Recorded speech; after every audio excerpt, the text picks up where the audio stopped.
The Walton Family Foundation works from the belief that those who are closest to a problem are also closest to its solution. Roughly 70% of the world's freshwater is used in agricultural production.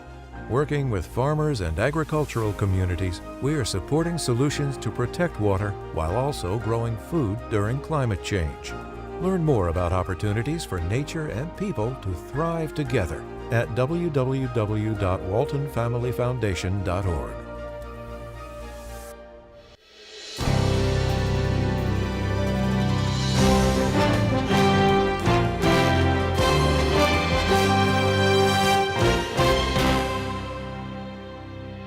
Funding for this program is provided by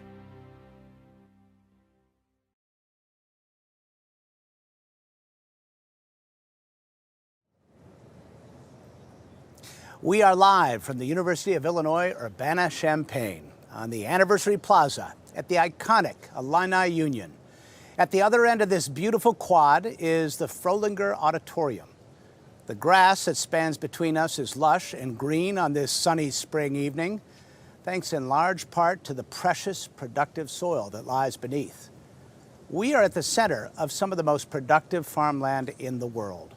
And as we speak, farmers all throughout this region are planting seeds in hopes of yet another plentiful harvest in the fall. Hello, everyone. I'm Miles O'Brien, the science correspondent for the PBS NewsHour. Welcome to another edition of our special series, Tipping Point, where we take a hard and deep look at how we can address the climate and environmental crises that we face. This evening, we are tackling agriculture, which is a victim, a culprit, and potentially a solution to the climate crisis. 700 miles to the east of us, Congress is in the midst of grappling with a giant farm bill. It is legislation that comes up every 5 years and ultimately dictates so much about what is grown and how in the United States. Members of Congress have been reluctant to address climate action head-on in farm bills of the past. But this time it might be different. A little later, we're going to hear from the chairman of the United States Senate Committee on Agriculture, Nutrition, and Forestry, Democrat Debbie Stabenow of Michigan. I asked her where the climate should be in the pecking order of needs this time around. Well, it's really the overview. We see everything through the lens of making sure our farmers and ranchers have the tools that they need to manage risk. It's not just price and market risk. The big risk is climate. It's the weather. And we are seeing, in fact, the biggest droughts and forest fires and flooding. And in our state, where we have a lot of fruits and vegetables, an early thaw and then a freeze wipes out the fruit trees. And so it's just right in our face. It is, from my perspective, one of those things that overlays everything that we're trying to do. What we are trying to do here is talk to some of the world's leading experts on agriculture to see how it can become more sustainable, less carbon intensive, and yet still as productive as ever. We want you to be a part of this program. If you have a question you'd like to have answered, please join in on Facebook Live. Send it to us in the comments section. If you're watching on Twitter, tweet us using the hashtag AskNewsHour. We'd love to hear your thoughts as we sort through a complicated set of competing goals.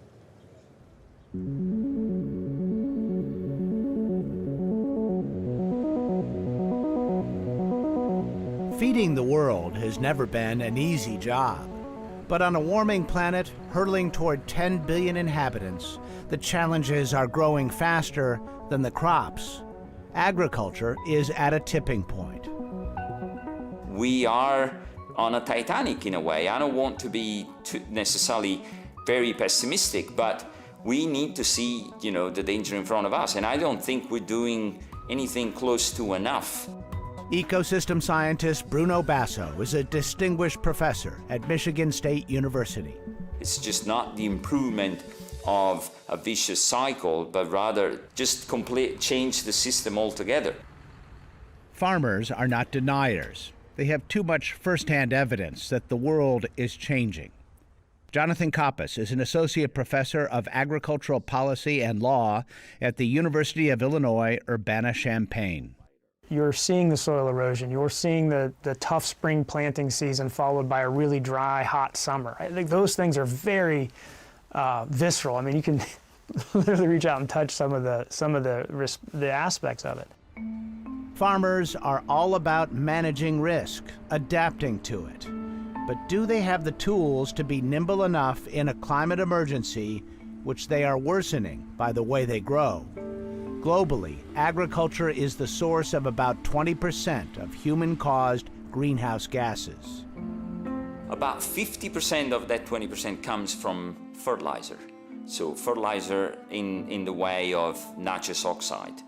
The rest is between methane, enteric fermentation from animals, some emission of methane from rice paddy. So farmers must mitigate and adapt while increasing their yields. It's a tall challenge, but not insurmountable. There's the potential that farm fields and soils and plants and trees could themselves help pull greenhouse gases out of the atmosphere and store it, either in the plant material or in the ground. Fortunately, agriculture is in the midst of a revolution, a digital revolution.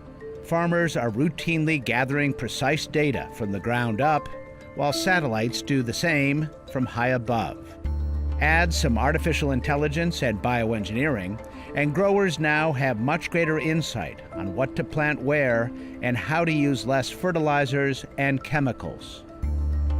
I think the challenge is not just the science, or we don't have enough knowledge or technology. Certainly there is still plenty of that, but the problem is much more on a socio-economic basically basis. Rocket science is a very complicated, but agriculture is much more complex. There you have it, more complex than rocket science. We really do have a lot to unpack here. Now imagine if we could find a scientist who works at the intersection of climate and agriculture at, say, NASA. Well, there is just such a person. She is a senior research scientist at the NASA Goddard Institute for Space Studies, where she heads the Climate Impacts Group. She is the winner of the 2022 World Food Prize for her seminal contributions to understanding and predicting the impacts of the interaction between climate and food systems. Dr. Cynthia Rosenzweig, such a pleasure to have you with us here on this pleasant evening in Urbana. Let's talk a little bit about your work. You have used, a perch in the sky, satellites, to help model land masses and help understand how agriculture works and maybe doesn't work in some places. And you've been able to model agriculture, which we model the climate, but this is all part of the big picture. What do those models do? How do they inform decisions? What the crop models that we use in our work do is they grow crops in the computer. So we have a computer program that every day takes the sunshine, maximum and minimum temperatures, and rainfall, and then plants the seed of the crops, and every day moves the crop through its growth stages. We do this under current climate conditions, check to see how well it's doing on observed yields out in the fields. And then we use these models with climate change projections coming from NASA global climate models. And then we're able to bring these two types of models together to make projections of how climate change will affect agriculture. That's fascinating. So, this is a very complicated answer to this, but we have to condense it. But in short, do you have a reasonable idea as to whether crops can adapt to what lies ahead? I mean, some people would say, wait a minute, crops, CO2 is their food. Maybe climate is good. What do the models tell you? Our models tell us, first of all, carbon dioxide. It's good for the photosynthesis of some crops with one of the main photosynthetic pathways, not so good on the C4 pathway that is maize. High CO2 is not great for protein content, zinc and iron and micronutrients, so it's a mixed bag just of the CO2 on the crops. But at the same time, CO2 is one of the, if not the, major greenhouse gases that is forcing the climate changes that are already occurring and that are projected to get continually worse in the future. So with that in mind, a lot of work needs to be done. We have a quick question. Let's insert this one if we can. This comes from Brussels, Belgium, from Larry Moffat. Let's roll that question. How can we reduce our consumption of beef and energy and water-intensive crops sufficiently to make farming sustainable and to limit its impact on climate without affecting the livelihoods of farmers? That's important. We can't make changes without considering whether farmers can pay the bills. Nothing happens if the farmer's out of business, right? Absolutely. Farming has always been both it takes the physical part, the climate, it takes the biophysical part on the crops and livestock, and the socioeconomic part, because it's a livelihood for over the 1 billion people involved in agriculture across the planet. So this question from Larry Moffat in Brussels is very important because it's getting to another very challenging part of the agriculture system, because the system is not just the supply or the production side, it's actually the consumption and the demand side, and that means what people eat. Now, as soon as we say this, though, we have to bring equity issue right to the fore, because all across the world, there are people that don't have choices about what food they can eat. But where there are places that, and economies that people can make choices, people are beginning to think about choosing plant-rich based diets to reduce some of the greenhouse gas emissions that are coming from the livestock and animal sector. All right, so just a quick thought here. Your friend and colleague, Bruno Basso, said at the beginning, we're on the Titanic, watch out, the iceberg is ahead. What do you say to that? I think we have to unpack it a little bit in terms of what's happening with agriculture. First of all, I think what Bruno means, who's a very good colleague, is that what we see when we look at the climate projections, first of all, we're already experiencing increasing climate extremes, more heat waves, more droughts, and more floods. What the Titanic scenario is what we also call multi-breadbasket failure. That means that if we have these extreme events in multiple agricultural regions, major food producing regions of the world simultaneously, it's very challenging. Now, in order to deal with this, there's two parts. One is we need to address and try to avoid hitting the iceberg from the beginning. Good thought. We call this mitigation. Mm-hmm. That's reduction of greenhouse gases in the atmosphere. So we have to, and agriculture, as you said in your introduction, is a key player in greenhouse gas emissions. So we have to be working to reduce what that severity of impact would be. At the same time, in agriculture right now, we have a lot of lifeboats. We have a lot of solutions. And what we need is have even more solutions, employ them better, get ready, all get together at scale and that's called adaptation. So we need to avoid the Titanic scenario, both mitigation and adaptation. Excellent. All right, Cynthia, don't go far. We're going to have you back to help unpack some more of this, as we say, a complex issue, but you do a nice job of explaining it to the rest of us. As Cynthia just mentioned, a changing climate does more than extend growing seasons or move crops away from the equator. It creates all kinds of problems for farmers as they deal with the extremes, too much or too little rain, heat waves, bitter cold. All these things are here and now and will escalate no matter how quickly we respond to the climate crisis. So agriculture must first and foremost figure out how to adapt, and adapt fast. A few generations ago, humanity was staring down a hunger crisis in many parts of the world. Global population was far outpacing food production. But science saved the day, a breakthrough known as the Green Revolution. At the base of the Green Revolution was actually a genetic revolution. Environmental plant physiologist Steve Long directs the Realized Increased Photosynthetic Efficiency, or RIPE project, at the University of Illinois Urbana-Champaign. What we saw is that if you can provide farmers in these countries with seed which is going to produce, if you like, a higher yield, that is a big factor in getting you out of this problem. Agronomist and Nobel laureate Norman Borlaug bred wheat that had a shorter stem. It greatly increased yields. Similar changes were made in rice and other crops. Shorter stems allowed the plants to use more nitrogen, plus better chemical pesticides saved the world from mass starvation. Absent those innovations, what would the planet look like right now? Absent those innovations, we would probably not be able to support the extra 2 billion people that have been added since the Green Revolution started. The Green Revolution has created a host of environmental and climate consequences.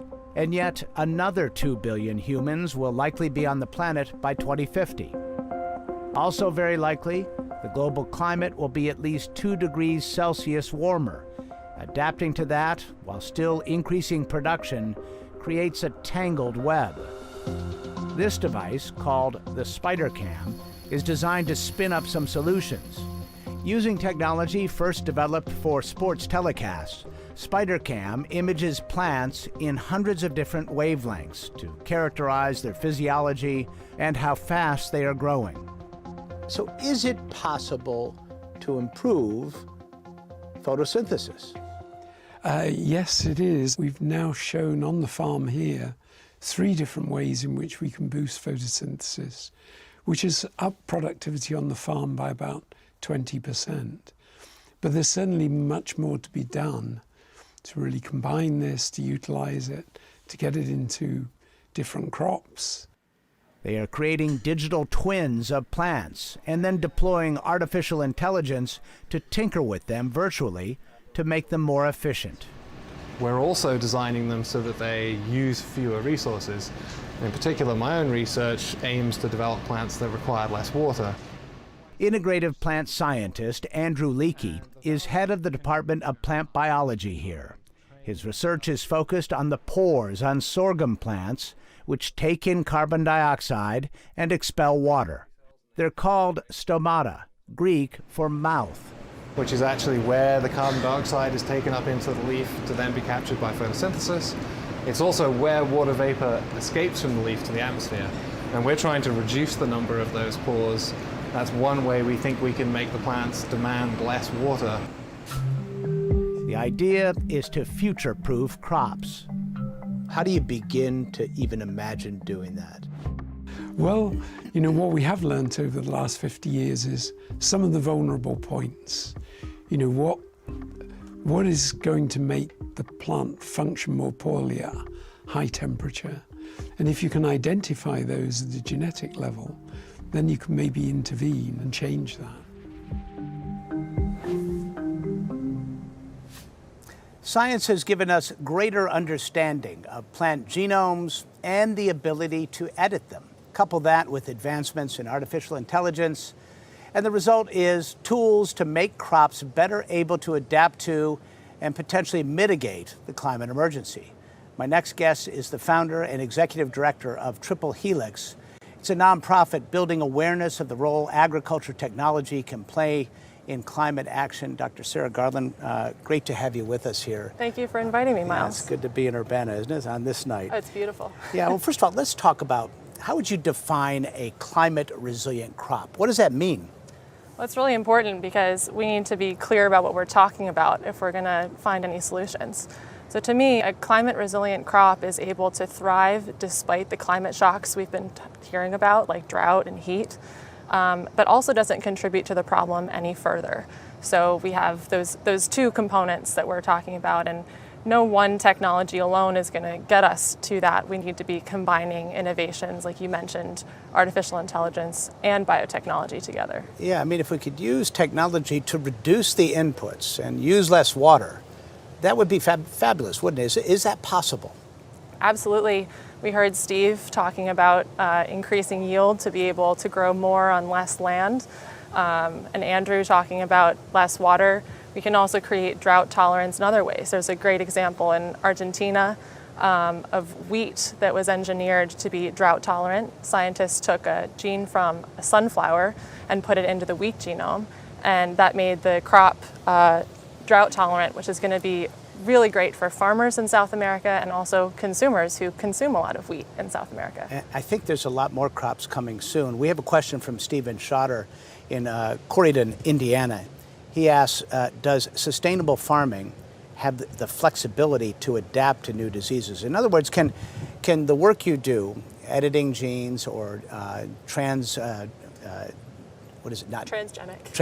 I was going to say it wrong. Transgenic, can that be done in a way that eliminates diseases, because climate affects disease patterns, of course? Absolutely, and when we're talking about climate adaptation, we're often talking about abiotic stresses like drought and flood, but there are also biotic stresses like increased activity of pests and diseases that are going to be changing because of the weather around them. My favorite genetic engineering example is the rainbow papaya, which is not new. It was created in the 1990s. And there was a virus called papaya ring spot virus that was completely decimating the Hawaiian papaya crops. And scientists took a fragment of DNA from the virus and put it into the DNA of the papaya. It was basically like vaccinating the plant, and it created disease resistance. This effort was government funded, the work was carried out in academia, and the seeds were distributed to farmers for free in 1998. And 25 years on, we're still growing and eating it. I've eaten it and it's delicious. And it's an example of what we can do. More recently, I'll just say I love eating bananas too. I love tropical fruits, it seems. And you've probably heard there's a disease called TR4 that's been threatening our banana crops. And there are efforts to use gene editing to create resistance to TR4. And I think that's something that we can all appreciate. So when you hear that, that's really encouraging and exciting news. But let's face it, this field didn't get off on a good first start. The first impression of GMOs didn't go well for a lot of reasons. Yeah. It has our perceptions changing. And, this is less in the United States, more in other countries, frankly. But there really isn't any science anywhere that I've seen which says that GMOs are dangerous to eat. And yet there is a persistent concern that they are somehow problematic. You're right. There is no evidence, as you mentioned. I think at the emergence of a technology is when you have the greatest chance of making an impression.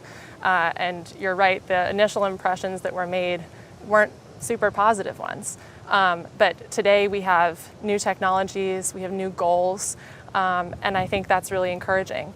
The European Union has historically been very opposed to genetic engineering, and as we speak, they are re-evaluating their regulations of biotechnology to make sure they are fit for our current challenges and our current technological possibilities. And I think people around the world are starting to become excited about the opportunities biotechnology can bring to the climate conversation. Well, I suppose editing genes might be a little more palatable to some as opposed to crossbreeding at some level. But I suppose another part of it is, too, there are really no atheists in foxholes. We are in the middle of a crisis, and this is one way to keep the planet fed as the temperature rises. I think gene editing has really taken center stage in recent years, particularly a technology called CRISPR-Cas9. And CRISPR has been described as molecular scissors that can precisely cut and paste fragments of DNA. So as you mentioned, many applications of CRISPR do not involve DNA inserted from an external source, but create mutations only in the plant's own genome. But I do want to be clear that just because it's a newer process, it's not better. The products are different, and I think we have, to look at the wide range of technologies available to us. So can science save us, this particular brand of science?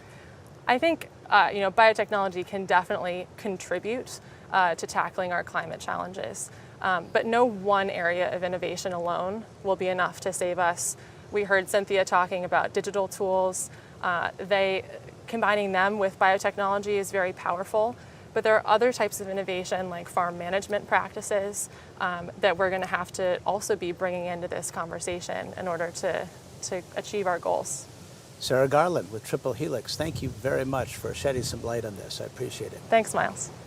There aren't many sectors quite like agriculture. It's a big greenhouse gas emitter, and yet it also holds the potential to be a big part of the solution. After all, plants like carbon dioxide. Could there be a way for farming to pull enough CO2 out of the atmosphere and lock it away to make a real difference in the fight against climate change? Many of the researchers I spoke to here believe that could become a reality. All right, so where are we, Emily? All right, we are at the University of Illinois' Energy Farm in Savoy, Illinois. Agronomist Emily Heaton is a professor in the Department of Crop Sciences. She took me down on the energy farm where they're working on another kind of green revolution for agriculture. Here they have a bumper crop of bioenergy plants. When you say bioenergy crops, what exactly are we talking about? We are talking about crops that are used to capture carbon out of the atmosphere and used in place of plants that captured carbon out of the atmosphere millions of years ago, which are fossil fuels. Bioenergy crops are basically the fossil fuels of today, right? They're the ones that are still green. Current carbon is better than dinosaur Current carbon. The goal is to keep the ancient carbon in the ground. Here they're focused on Miscanthus gigantus, a hardy, fast-growing perennial grass plant that grows on marginal land in cold climates. Oh, wow. Doing well in here, huh? They're getting pretty big. It's about time to cut them back. Did you bring the machete?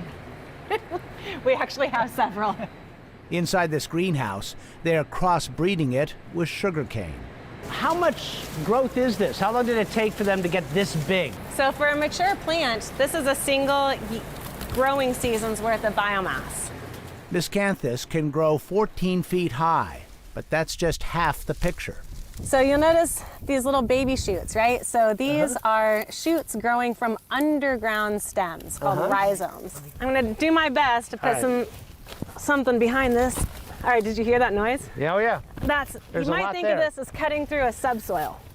There's an equal amount of biomass beneath the surface. Is there anything that beats this? For temperate environments, no. Miscanthus is the most productive crop that we know in temperate environments. So it takes more CO2 out of the air and puts it in a form that we can use every year. We just come through and cut it every year. It's the crock pot of plants. You plant it once, and then you set it and forget it. You just come back and harvest it each year. The crock pot, I like that.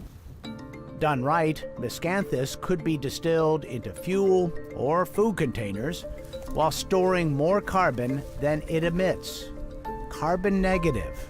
But how best to know for sure? So what you're looking at here is called an eddy covariance system. And it's considered the gold standard for how to measure greenhouse gases in natural environments. The energy farm is outfitted with $1 million network of sensors that measure swirling air, or eddies, as they flow over the crops. It measures water vapor and carbon dioxide 10 times a second. At the end of the day, are you trying to quantify as best as possible how much carbon can be pulled out of the atmosphere by this? Yeah, we want budgets. We want to know the real numbers. You know, what are we putting into these systems in terms of fossil fuels to plant a crop, the fertilizers, the pesticides, and what are we getting out of those systems?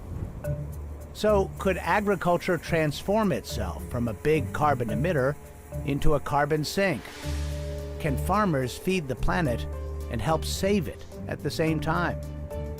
Getting back to our roots, using contemporary carbon to base our society instead of fossil carbon is a choice that we need to make and to choose correctly if we are to persist on this planet. But just saying, good call. Our ability to persist on the planet. That's what we're talking about when we say we are at a tipping point. So this is a debate, and these are decisions that cannot be delayed given the stakes. A reminder, if you have a question you'd like answered, our Facebook Live way to do it is to send us it in the comments section, or if you're watching on Twitter, tweet using the hashtag AskNewsHour. Back now with Cynthia Rosenzweig of the NASA Goddard Institute for Space Science. Cynthia, this idea that you could allow farmers to make carbon credits a crop almost. It's very intriguing to me, but the devil is in the details on these things. Is that a realistic idea to imagine encouraging farmers to plant things just to put carbon in the ground? There's an enormous amount of work that's going on right now to create a system of carbon credits for farmers that is workable. The mitigation practices of no-till and low-till seeding of the crops. Just on the drive down from Chicago, saw lots of fields that were with the corn just a little bit high into the, with the crop residue from the previous crop right there. So that's definitely happening. And the use of cover crops as well. These are methods by which farmers can really build the carbon content of their soil. However, that varies, the amount, and varies depending on what soil you have, what the previous carbon content was, lots of different details. What we're discussing in AgMIP, which is a group of agricultural modelers that we started in 2010, is to bring together modelers who have soil carbon models, develop protocols to all do the same thing for measuring these different practices under current and also future changing climates, and work on contributing a baseline so that we can create a viable system for carbon credits for farmers. It's really complicated when you start trying to do these budgets, isn't it? So, kind of apropos this, Vince on Twitter asked this: how does shipping of agricultural products affect the climate, and are there any current efforts to reduce that impact? And does eating local help alleviate adverse climate impacts? So, another main thrust that's happening now in climate impacts on agriculture is that we're going beyond production to look at all aspects of the food system: production, the shipping and transport, and the consumption. So the shipping is a very important part. And of course, many of the modes of transportation use fossil fuels. So each part of the food system is examining what are its greenhouse gas emissions, including from the shipping, what's brought by ship, what's brought by air, what's shipped by rail. For example, what's shipped by trucks. We use a lot of trucks in this country. And then really now all of the sectors in the food system are realizing we need to pay attention now. What are our greenhouse gases? How can we reduce? We've had a lot of questions about diversity, or perhaps the lack of it in the crops we grow in this country. Emily Steele has this question from Decatur, Illinois. As climate change forces us to evaluate current standard farm practices, do we need to reconsider the current modern model of large monoculture crops that require intensive chemical and labor management, and a return to a smaller scale model that are better for the environment? The concept of diversification is rising to the fore now. Lots and lots of discussions among many different groups in the agricultural and food system. The idea that having diversity of even varieties within a field to be better ready for heat waves, droughts, and floods. We don't know what would happen in each of the growing seasons. Potentially then even changing species, having mixed species, but in modern ways as well. But definitely big discussion right now about about the potential for diversification to really create some of those lifeboats that we were talking about. It really would be nice to imagine sort of a circular economy for agriculture. Is that realistic? Yes, and colleagues, including Bruno Basso is working on circular economy for agriculture. We're realizing that we can't just look at the field anymore. We have to see what are the inputs, for example, the fossil fuel energy that's going into creating the fertilizer, very intensive, CO2 intensive production system.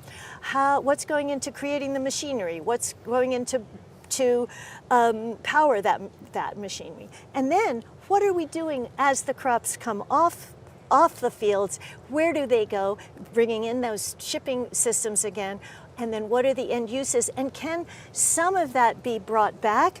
For example, agricultural waste into composting, into creating methane, and the manure also with sources for bioenergy. So all of this is really now on the table in regard to science and development of transformations for the agricultural system. All right, Cynthia, don't go away still. We'll be back with you at the end of the program to do a lightning round of questions. Right. Thank you very much. Good. While the world's food producers grapple with the climate crisis and ways they can adapt and mitigate, they're also facing a parallel challenge dealing with their environmental impact. Those fertilizers and chemicals that make agriculture so productive also create an epic environmental mess. As they run off and leach through the soil, they make their way to the water with huge consequences downstream.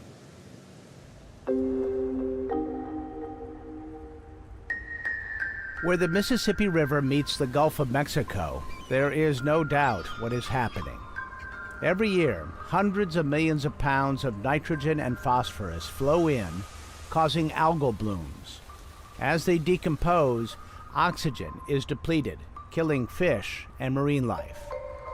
It's a dead zone about the size of Connecticut. Farming practices that prescribe heavy fertilizer usage are largely to blame. I think a lot of people perceive that farmers are throwing it on like there's no consequences. Andrew Margonaut is a soil scientist at the University of Illinois, Urbana-Champaign. Basically, because we don't understand the phenomenon scientifically, farmers are going to err on the side of being cautious, and they're going to apply fertilizer that may not be used by the crop, and that is more susceptible to being lost. Added nitrogen runs off the surface and leaches into so-called tile drainage systems that lie below more than 56 million acres of farmland in the upper Midwest. It eventually makes its way to the Mississippi. Phosphorus is carried away with eroding soil. There are ways to stem this. Simple things like planting hedgerows along fence lines and riparian barriers that act as dams. I think it was in the 60s, we pulled out these hedgerows. We gained a little bit more of cropland, but we gave up a lot of benefits for soils, for farming, and for biodiversity. Traditional tilling practices are also part of the problem. Historically, farmers have cleared all the stubble off their land after harvest, leaving their soil exposed, more susceptible to runoff. But in recent years, many farmers have embraced a new approach, either tilling only the strips of soil they need to plant the next season's seeds, or not tilling at all. This improves the health of the soil and helps retain water.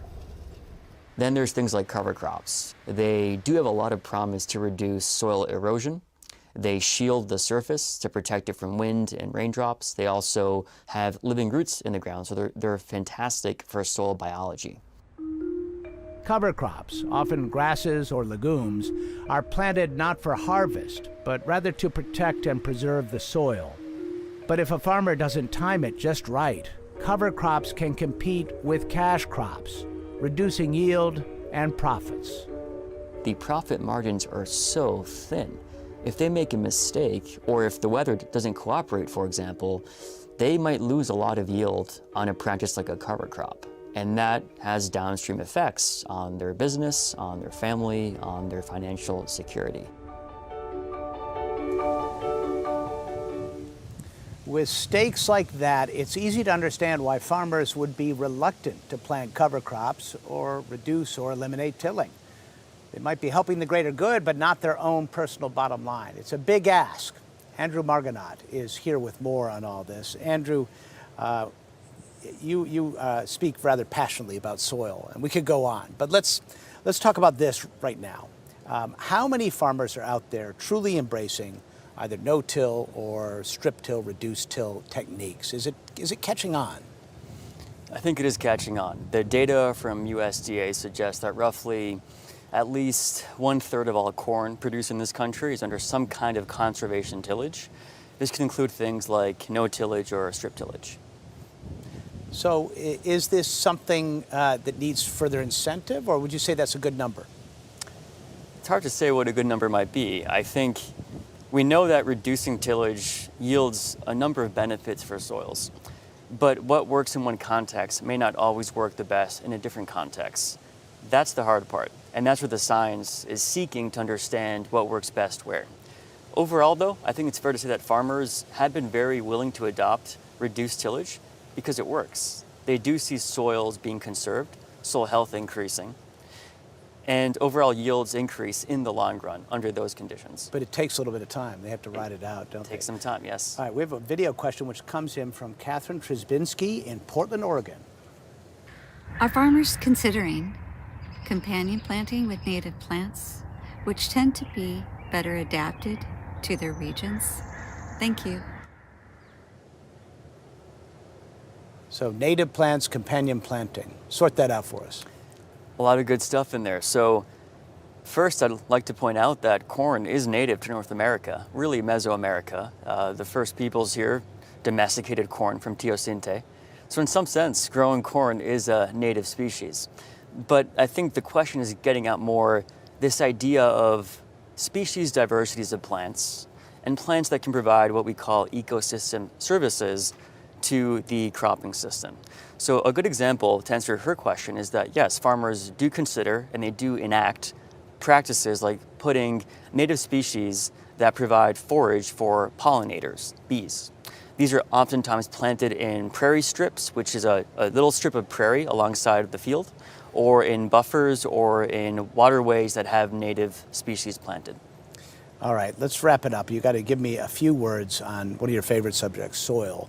You know, we are sitting, as I said, look at this beautiful lawn. It's fabulous soil beneath here. It is. It's a very special place in the world, and yet it is kind of undervalued. And do you worry that the techniques that are currently in use are eroding something so precious and valuable here?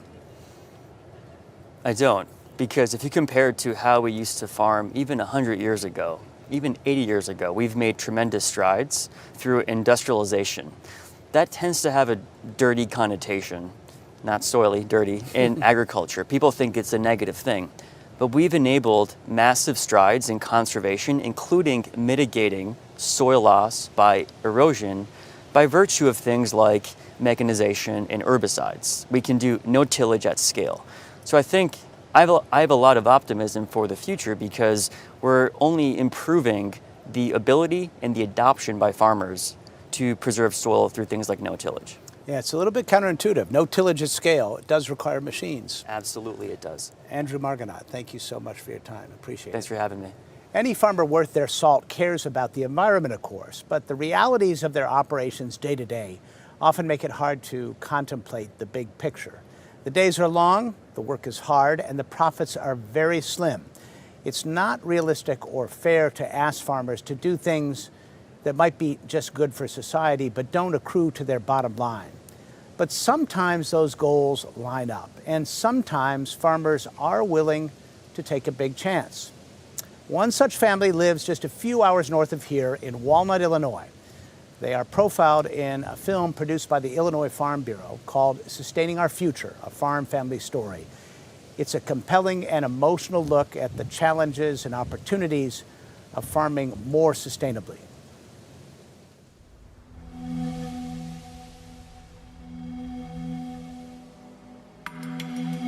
If you want to be a successful farmer, you need to be resilient. So I think farmers are very adaptable to change because they know that in order to survive in this industry, you've got to continue to assess your operation year in and year out. Just turn yourself around and stay there until I tell you to come down to the west side, okay? Michael Ganschow is a sixth-generation farmer in Walnut, Illinois, about 100 miles west of Chicago. He tends to 3,000 acres of corn and soybeans. His grandfather Dean took charge in 1951. I realized that I was just losing too much soil, or there was too much of it leaving this farm, and I'm a firm believer when you lose soil, you lose the best you got. So he started thinking outside the box. What if he didn't till his soil after the harvest? I was the second guy to try plant corn zero-till in Bureau County, and the second guy to try to no-till soybeans, and I had no idea if it was going to work or not. He stayed with it. His son Jim remembered well the reaction from neighbors. They always did the same thing. They walked out in the field, they looked at the ground, they kicked around for a while, and as they were walking away, they went and walked back to their truck. And you began to see they didn't think this was going to work, but my father believed it would, and it did. It was really difficult to implement to begin with because you didn't have the right tools. I think people thought he was crazy because that's just not the way things were done. I mean, it used to be when he was my age, if you saw one stalk standing out in the field, like you had done a terrible job plowing, I mean, you wanted to see everything completely black. That's just the way that things were done. But the way things are done has changed since those early days. I'm very much pleased to see the adaptation of so much soil-saving techniques in the farming community nowadays. Increasing numbers of farmers are either reducing their plowing to narrow strips or not tilling at all, and many are embracing cover crops in between planting and harvesting their moneymakers. But it can be complex, replete with unintended consequences, as Michael Ganschow learned in 2017. We had armyworms so bad that they were, like, literally it looked like the road ditches were being mowed off, and you could see them crossing the road to get to the next road ditch because they were just looking for anything that was green. If I hadn't had this cover crop, I wouldn't have this armyworm problem that I'm dealing with. So now he seeds his cover crop later and terminates it earlier, so it, and whatever it brings with it, doesn't reduce the yield of his corn and soybeans. You know, this problem of nutrient loss was not created over 1 year, and it's not going to be fixed in 1 year. And so it's going to take time to fix it as well, and that's what we're trying to do out here. Is you're trying to implement these strategies and try to implement it over a longer scale to make that difference in what's happening. Again, that was a short clip from Sustaining Our Future, a farm family story. You can watch the entire film on the Illinois Farm Bureau channel on YouTube, and I invite you to do so. It has a surprising and emotional ending to it. Joining me now are two of the stars of that film. Lauren Lurkins is the Director of Natural and Environmental Resources for the Bureau, and from Walnut, Illinois, sixth-generation farmer Michael Ganschow. Good to have you both with us. I really appreciate it. Yeah, thank you. Michael, your grandfather really was ahead of his time. He took a big risk. He didn't have the tools to do it. Why do you think he did it? Well, really, it's a really simple answer. It all came down to, you know, he was farming some ground that was very susceptible to erosion, and it really bothered him when he would put all that time and effort into preparing a seedbed and trying to grow a successful crop, getting these heavy rain events, and just seeing that soil erode away. You know, as Grandpa's always stated, that when you lose that top part of soil, you're losing the best you got, and he just really couldn't stand to watch that anymore. So he took a chance with trying to implement a practice that had been going on throughout the United States, but he thought that maybe it could work in our area. And he was one of the first people in Bureau County to do some no-till farming. And it wasn't always, to begin with, what he thought it was going to be, but through some hard work and determination, he was able to implement it and to make it very successful. And so we've been very adamant at trying to continue that in our operations since he started trying to implement those practices back in the late 70s, early 80s. So Lauren, your membership is, I read, 74,000. So it's a big organization. Do you have some rough idea how many farmers are adopting practices like this now? So the data is difficult because some of the best data that we have is the involvement in our government programs. But we know, just like Michael's family, that a lot of the farmers that we represent also do take on these practices on their own outside of any government program. So it's a little bit difficult, but we know that the interest is growing. For instance, in any of the conservation programs, the demand on the program always outweighs the amount of money that we have to go around. So they are popular. Just not everyone can get them. It's a good news, bad news story. If we could get a little more money behind them, that would be helpful. Brian in Illinois has this question for you, Michael. What barriers do farmers face when trying to adopt newer farming practices? It's probably a long list. Yeah, I mean, there's several key factors that can kind of get in the way or maybe be challenging for farmers to implement them. But I think one of the most important things to take away, maybe from our documentary that we kind of highlight in the documentary, is that, not all land that is farmed by farmers is it's not owned by them or even in their control. There's a lot of absentee landowners, and there's a lot of other moving parts that go into running a farm. So there's a lot of times that farmers are farming ground that they're not in control of how it's being farmed. They may be, just contracted to farm it. And so it takes a lot of moving parts to make these decisions in order to do that. And it's not as easy as it sounds, should I say. So there's a lot of collaboration that comes into to making decisions on how to implement practices. And I guess I'm going to speak on my experience on my own farm. I've been very blessed to have a lot of really good landowners that are very involved in their own operation, and they want to see sustainable practices being implemented. And so they're willing to let me take a risk in trying something new. And if it doesn't work out, it's not that big of a deal. We learn from it and we go on. Not every farmer has the opportunity to do that in their operation, because there is a lot of risk involved when you try to even implement practices that are sound to produce a successful crop, let alone implementing a practice that you're unfamiliar with. So I would just say that there's a lot of moving parts that come with it, and it's very complex. Yeah, and it seems like there's kind of narrow choices in many cases. You don't have a ton of options. Let's clear up a myth. I think there's an idea out there that the family farm is dead or whatever, and the corporations own all the land out here. We have a question which came in via video from Courtney Fay in Rochester, New York. Courtney, go ahead. Hi, my question is, how much of farming in the U.S. and in the world is controlled by corporations? Also, what corporation has the largest percent of control, and what percent is that? Thank you. All right, Lauren, why don't you start with that? Corporations owning land and farming, how much of that happens? Sure, so I can speak here in Illinois. We actually know that 96% of the farms here in Illinois are family owned, and that is something that we talk a lot about at Illinois Farm Bureau and all of the farmers in our state because of that myth.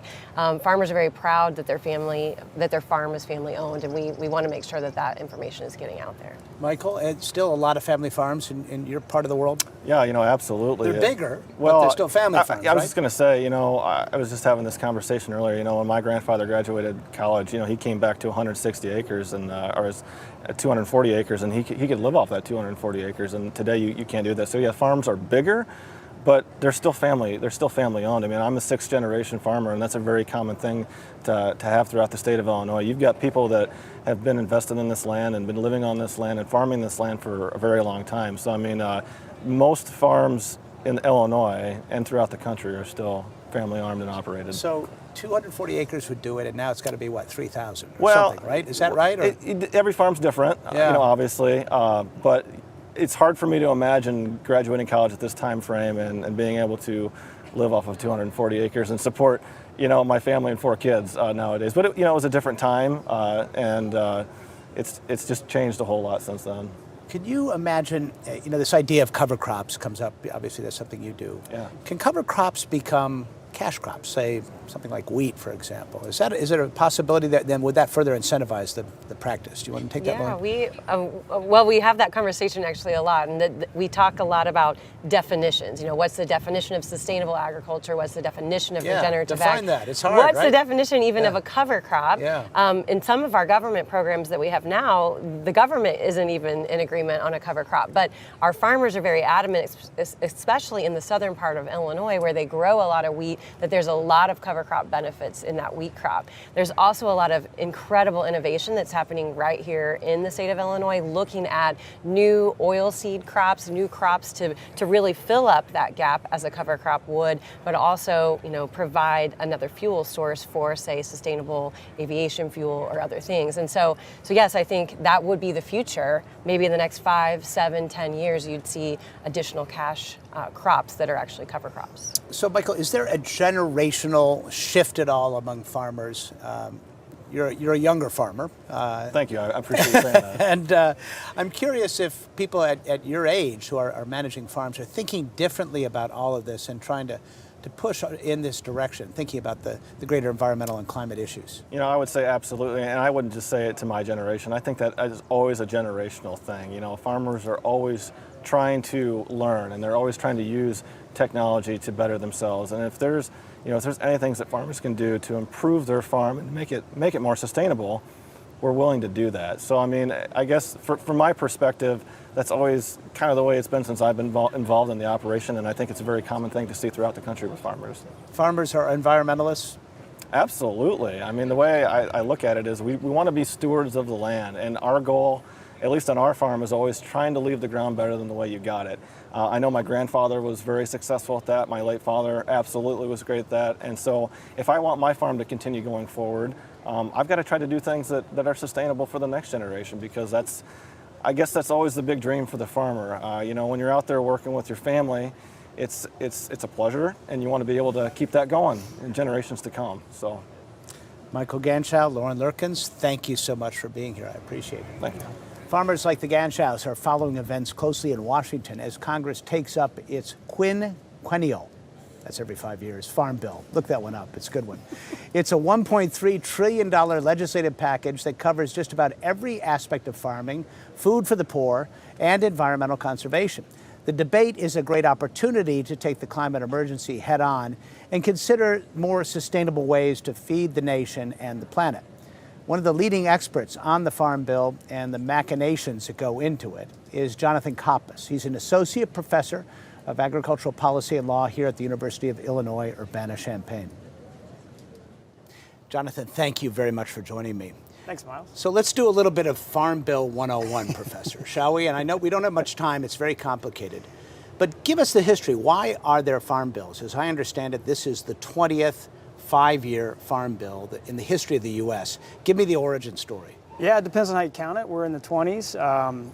It really is a New Deal, Great Depression, Dust Bowl era set of policies. So actually this, just a couple weeks ago, was the 90th anniversary of the first farm bill in 1933, when Franklin Roosevelt and Congress really were trying to address the Great Depression throughout agriculture and the economy. So part of the very large New Deal effort in that early stretch of his presidency. So at the very beginning, it was about ensuring a good, steady food supply and literally ensuring farmers so that they could do their job without a lot of the risk. Is that the idea?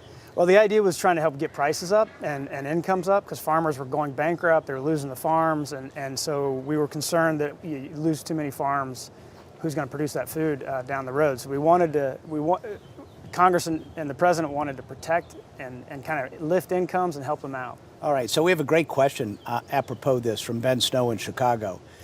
He says this: what are we doing to prevent another Dust Bowl?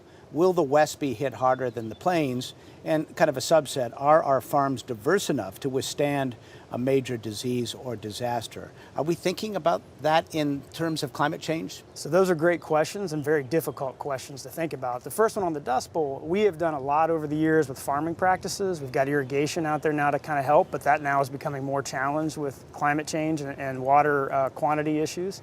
And then we've put millions of acres under constant conservation cover that we pay farmers to not plow it up and not plant on it because it's highly erodible and it has those erosion concerns. So we've tried to do a lot of different things to address it, but I think the real challenge that he's getting at is we don't know what climate change exactly is going to throw at it, and so it's entirely possible that some of our best planning and our well-worn policies may not respond the way we think they might. So over the years, how has the Farm Bill evolved? And, that's a big question, obviously. But here we are in the midst of a climate emergency, and there's a lot of political baggage associated with when you talk about climate.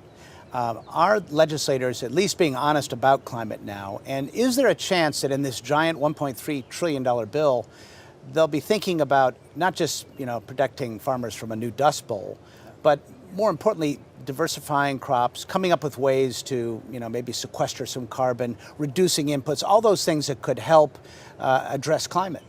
There's a lot of talk, a lot of thinking along those lines, and certainly areas of the country and members of Congress and interests that are pushing it. It's not easy. And your first part of the question is how's it evolved? It's grown a lot. We've added a lot of programs and spending. We've brought in food assistance. We've got the conservation policies. So I think maybe the best example I can give to answer that question is the Inflation Reduction Act, which was passed back in August of last year, in which outside of the Farm Bill, and for the first time in the history of the Farm Bill, we saw Congress make a major additional investment in conservation and built around climate change, soil health, and those sorts of practices that we have a lot of confidence will help at least mitigate or address and help adapt as we go through climate change. The IRA made a big difference, there's no question. But you could make the argument that given the stakes, we need really like a sea change approach. And given the politics in Washington right now, it doesn't seem like we are ripe for that. So at best, the IRA is a down payment. There's no way it's going to solve it. There's no way those programs are going to help enough. But it's an important down payment. It's an important investment in sort of moving those policies along. I think there's a lot of things we can do in a farm bill. There's a lot of opportunities and different programs that we can work on and revise and I would say update creatively around this set of challenges that we see coming at us and we see coming at our food supply. The theory in farm bills over the years has been to provide carrots, not necessarily sticks, to farmers, not necessarily regulatory ideas. Is it time to change that? Well, that's a controversial question, and my opinion is that I don't think regulation is going to be all that effective given the size of the farm footprint, 300, 400 million acres. I think we can do a lot more with sort of the encouragement and driving creativity and innovation and adaptation through some of the policies and programs that we can adapt and improve upon. So the Farm Bill is coming up in the midst of a huge fight over the debt ceiling. There is no Farm Bill if we don't have that resolved, right? You're absolutely right. The debt ceiling is the biggest blocker, the biggest hurdle, the biggest barrier to getting a bill done. As you mentioned, over 10 years, it's expected to spend $1.3 trillion. So anything where we're focused on spending is going to consume a farm bill and make it difficult to reauthorize or change any of it, particularly to grow any of these programs around climate change. So it's a big concern. Jonathan Koppas, thank you for giving us at least a light plow through the Farm Bill. Thank you, Miles. It's great to talk to you. And that was Jonathan Koppas just a few hours ago right here. Jonathan knows our next guest very well. He was chief counsel for the Senate Agriculture Committee from 2011 to 2013. Senator Debbie Stabenow, a Democrat from Michigan, has been the chair or ranking member of that committee since 2011. In her fourth term now, she has announced she will not seek re-election in 2024. So this is her last and perhaps most important farm bill. I spoke with her a couple of weeks ago in Washington. Senator Stabenow, thank you so much for joining us. I appreciate it. This is the 20th farm bill ever. Not the 20th you've done, but the 20th farm bill. I've done 6 of them. Yeah, I know. That in and of itself is an extraordinary accomplishment, right? It's amazing, yeah. I mean, who knows it better than you? Yeah, I've done a few, yeah. Yeah, that's impressive. The Farm Bill is the largest investment that we make in land and water conservation. It's trade, it's bioenergy, it's supporting farmers, it's supporting families. It's huge. Should climate change be a central tenet, a central policy as you march forward on this farm bill? In other words, if you'll excuse this expression, where does it sit in the pecking order? Well, it's really the overview. We see everything through the lens of making sure our farmers and ranchers have the tools that they need to manage risk. It's not just price and market risk. The big risk is climate. It's the weather.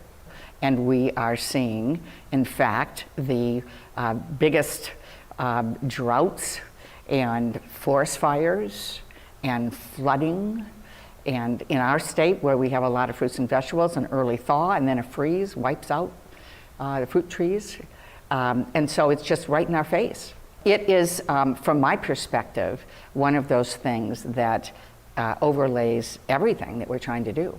So things are changing, you think? They are changing. 10 years ago, when the U.S. House of Representatives under Democrat control passed a climate bill over to us, I was working on these issues and could not get the major agricultural groups to admit there was a climate crisis. Fast forward to today, what they say to me is, we know, oh, there's no question that there's a crisis and that we're impacted by it all the time. The question is, what should we do?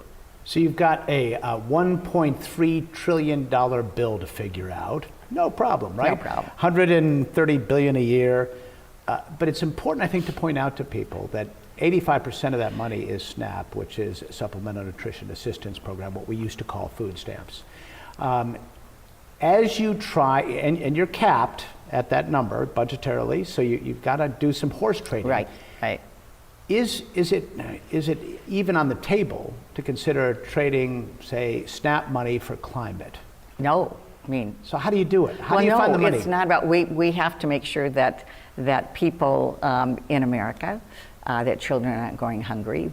So USDA programs, which would encourage farmers not to plant right to the fence with corn, and maybe preserve a little bit or plant some cover crops, are historically way oversubscribed. There's not enough money out there to meet the demand.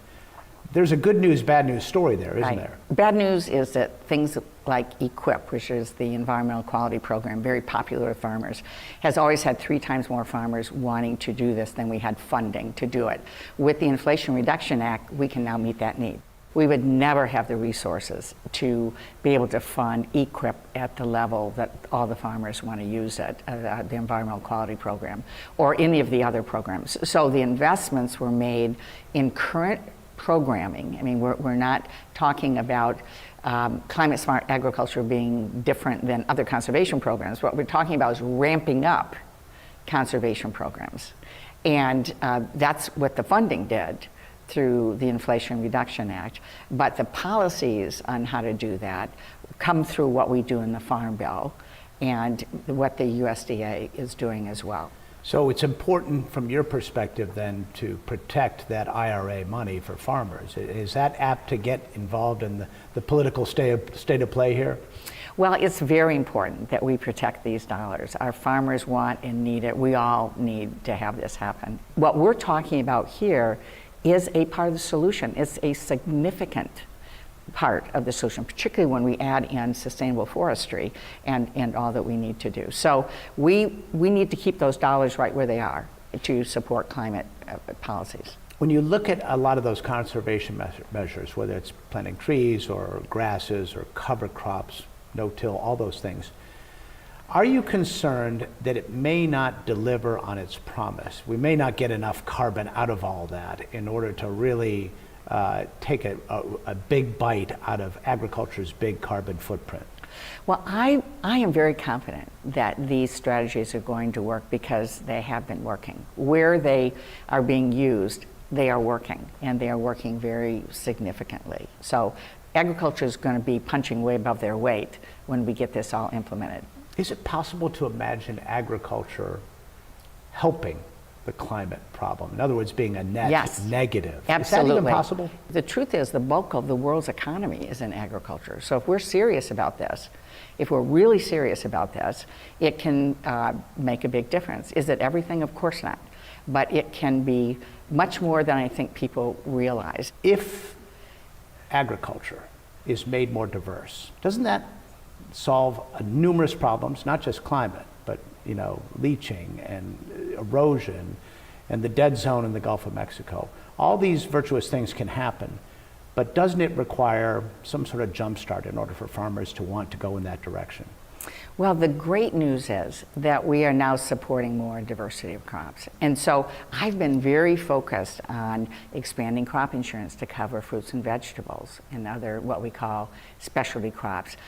We've now set up an office of urban agriculture that I've really pushed so that we can have more small farms. There was a time when the Farm Bill was traditional set of commodities that were impacted and supported by the Farm Bill. It's really expanded, and it needs to continue to expand because we do affect the climate as well as our own health if we have more organics, if we have smaller farms and regional farms and people growing closer to the city or in the city. So what we call regenerative agriculture, expanding what we are doing on small farms, is all part of a multitude of solutions.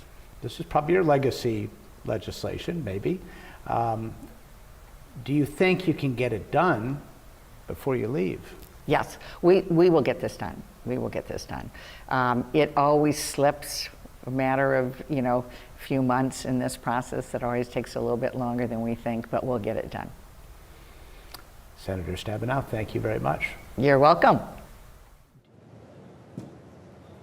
Back now with Cynthia Rosenzweig of NASA's Goddard Institute for Space Studies. Turns out space is actually a pretty good perch to study climate and land usage and agriculture in particular. I love space, but this is my favorite planet. So it's a good combination to use space to help us out here. Cynthia, I just want to say to our viewers, PBS NewsHour viewers are the smartest people. We have great questions here, really, really detailed, informed questions. Jeff is asking this one. How can deteriorating water quality in Midwestern states be managed through sustainable land use practices? Two parts. I'm going to bring up two practices.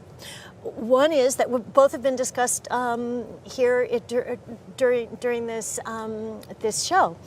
One is the cover crops, because the cover crops are able to sop up the nitrogen pollution and help with the water quality. And what's great about it is that it's also providing carbon sequestration for the greenhouse effect and climate change as well. So it's dual purpose, but it helps on the water quality. The other one is sustainable fertilizer application and use of the most efficient and best, newest fertilizers. And that also not only is helping to reduce the primarily nitrate pollution, but also by utilizing those more efficiently made and applied fertilizers, we're helping both on the water quality and on the climate change. Lots of potential solutions out there. That's encouraging. Pat in Seattle has this one. Is the federal government engaged in forecasting where regions that now farm will soon someday be too arid or where water is simply not available? The winners and losers in land regions for farming. That's a tricky issue. This is a really important question.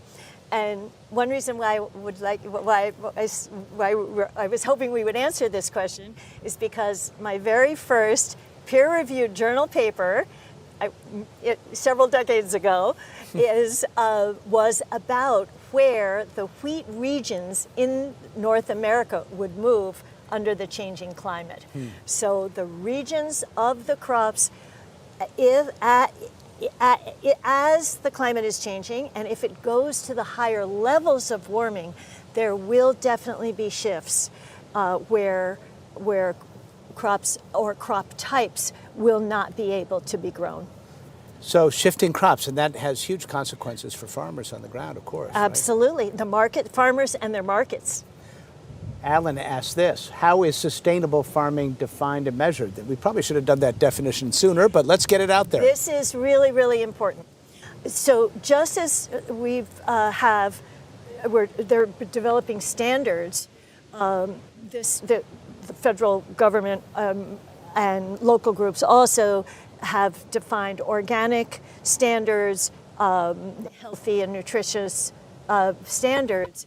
There is now a move to create definitions for sustainability as well, with including the climate change aspects.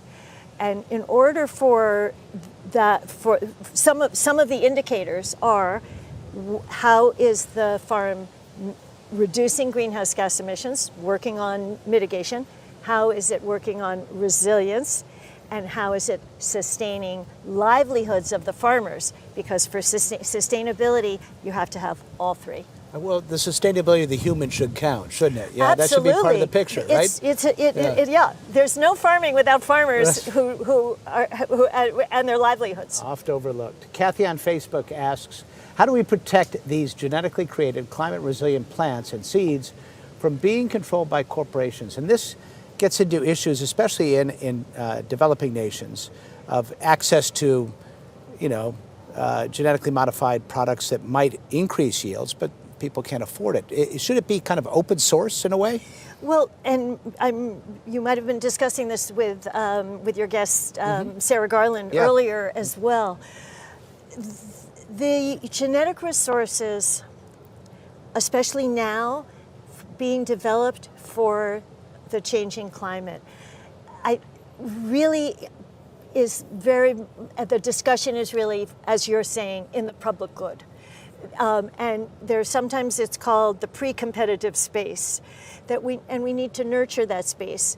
And very much when we're working, as you're saying, with farmers in developing countries, that these genetic resources, at least we have a system for open source, we have a system for public space and pre-competitive space. So we have this, especially under the changing climate conditions, this is a very key issue that needs to be figured out. Yeah, I think there is a bit of a hangover in the agricultural community over the practices of big corporations like Monsanto that controlled everything, had the patents, and there was only one place to go, and they could control things. But let me just say that, quick follow-up, which is that really we need to bring all the actors together across the whole food system and across the different geographies, so that we're creating again a transition to genetic resources, and availability, creating that availability of genetic resources under the changing climate conditions. Todd Gleason on Twitter is at NASA Goddard, that's your handle, working on ways to use satellite imaging to detect tillage practices as a way to improve carbon sequestration data standards.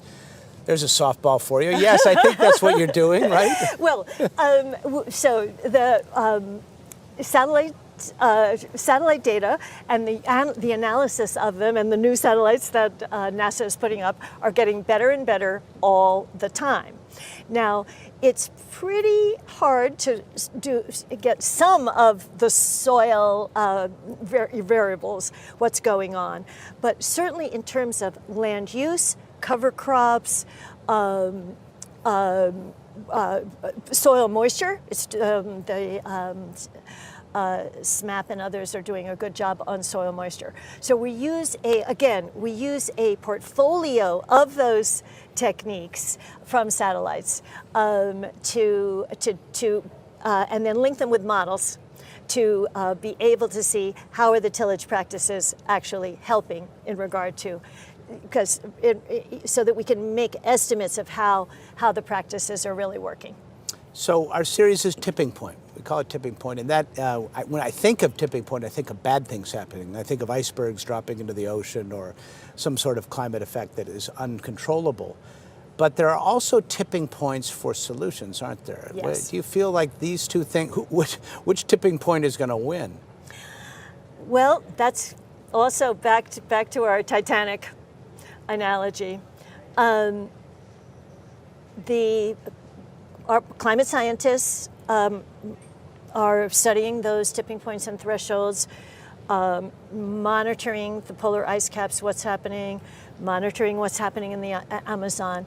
These are very, very serious challenges to our planetary system. But at the same time, when we think about agriculture, and even before we get to agriculture, let's think about electric vehicles. They seem to be finally taking off.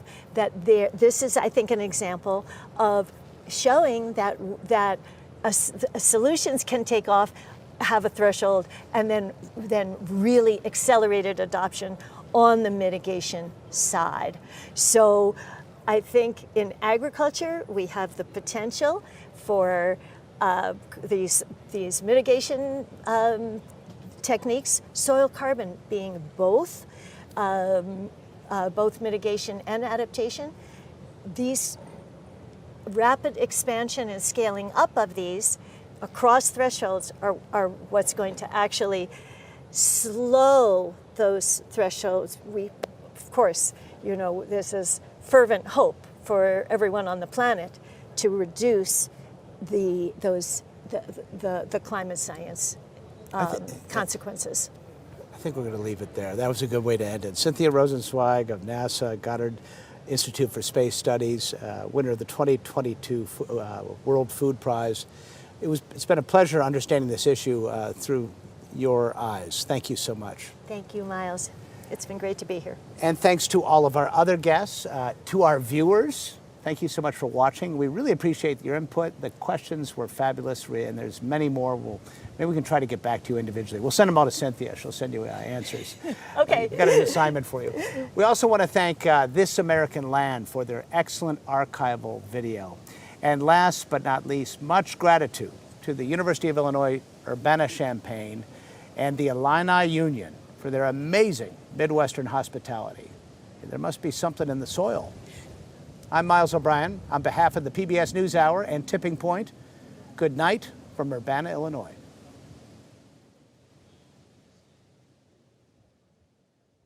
Funding for this program is provided by